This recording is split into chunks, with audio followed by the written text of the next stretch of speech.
tuvieron que pasar 6 meses para que a José Antonio Meade le cayera el 20 de ponerse la camiseta del PRI, en lugar de hacerlo a un lado, de movilizar primero a las bases y con ello a la sociedad, de hacer a un lado a los corruptos del PRI y quedarse con los honrados y con aquellos que tienen la vocación y determinación de trabajar por un México mejor, con aquellos que los cautivó su plataforma ideológica y de principios. Ese PRI se sentía traicionado por Enrique Ochoa Reza, quien llegó con la consigna de gradualmente alinear al partido a un proyecto transeccional que comanda no Enrique Peña Nieto, sino Luis Videgaray. Desde que llegó a la dirigencia nacional Enrique Ochoa Reza se empezó a escribir una historia negra, en la cual se pretendía refundarlo con nuevos cuadros que respondieran a sus intereses, acabando con liderazgos regionales y estatales en donde, por ejemplo, los actuales senadores y diputados tienen una positiva ascendencia. Con el destape de un no priista,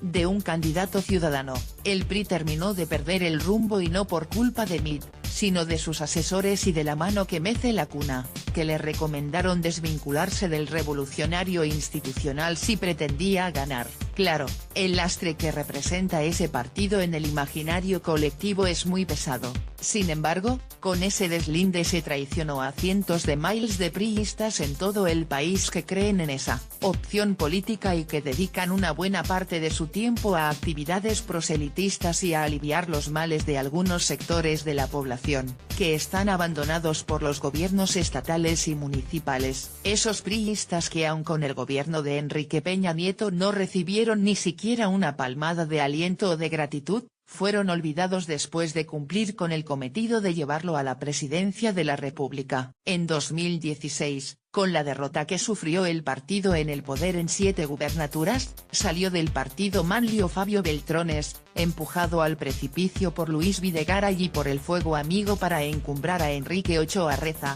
un improvisado de la política. Cierto que se ganó el Estado de México y Coahuila, sin embargo, hay que decirlo, no fue mérito de la cúpula priista, sino de los aliados políticos como Nueva Alianza y el PVM, que le dieron ese margen para evitar que Alfredo del Mazo sufriera una derrota estrepitosa. En Coahuila, Rubén Moreira fue el padre de esa cerrada victoria que se resolvió en tribunales. Cuando Meade es el ungido, sus brillantes estrategas le recomiendan deslindarse del PRI, además de insistir hasta el cansancio sobre su etiqueta de candidato ciudadano y no priista. Esa decisión, aunada al maltrato que daba Ochoa a sus correligionarios, fue mellando el ánimo en unos, y otros de plano se hicieron a un lado. En todas las conversaciones en donde estaba presente un senador o diputado del PRI no ocultaban su malestar contra la dirigencia priista y con el gabinete del presidente Peña, quienes los castigaban con el látigo de su desprecio.